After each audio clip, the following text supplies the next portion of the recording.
যুব এশিয়া কাপেও আম্পায়ারের চরম দুর্নীতি কোনোভাবেই ছাড়ল না। ভুল সিদ্ধান্তে ভুল আউট। অথচ ভারতের ক্ষেত্রে সেটা পুরোপুরি আলাদা। কিন্তু সব কিছুতেই দাদাগিরি চলে না ভারতের। ডিফেন্ডিং চ্যাম্পিয়ন বাংলাদেশ দল ভারতকে মুখের উপরে জবাব দিয়ে জয়টা তুলে নিয়েছে। একদিকে আম্পায়ারের দুর্নীতি, অপরদিকে ফাইনালে তেমন একটা ভালো পারফরমেন্স করতে পেরেছে বাংলাদেশ অনূর্ধ্ব-19 দল।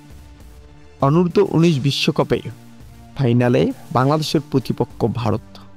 টসে জিতে ব্যাট করতে নামা বাংলাদেশ শুরুতে ভালো করতে পারেনি।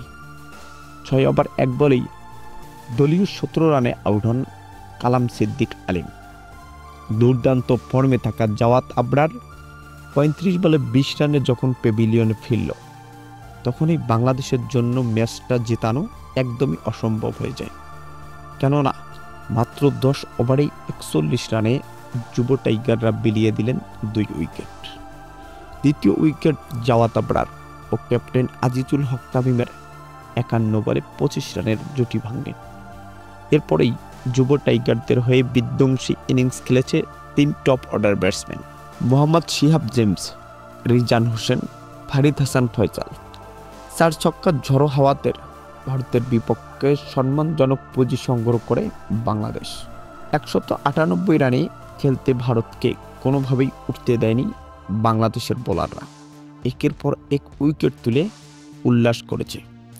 তাই তো 35 ওভারেই শক্তিশালী ভারতের ইনিংস গুটিয়ে দিয়ে নিজেদের দ্বিতীয়বারের অনূর্ধ্ব-19 বিশ্বকাপের চ্যাম্পিয়ন হয়েছে বাংলাদেশের যুবরা। তো প্রিয় দর্শক, বাংলাদেশের যুবরা এমন ম্যাচটি জেতানো নিয়ে আপনার কি মন্তব্য জানিয়ে দিবেন ভিডিওর কমেন্ট বক্সে।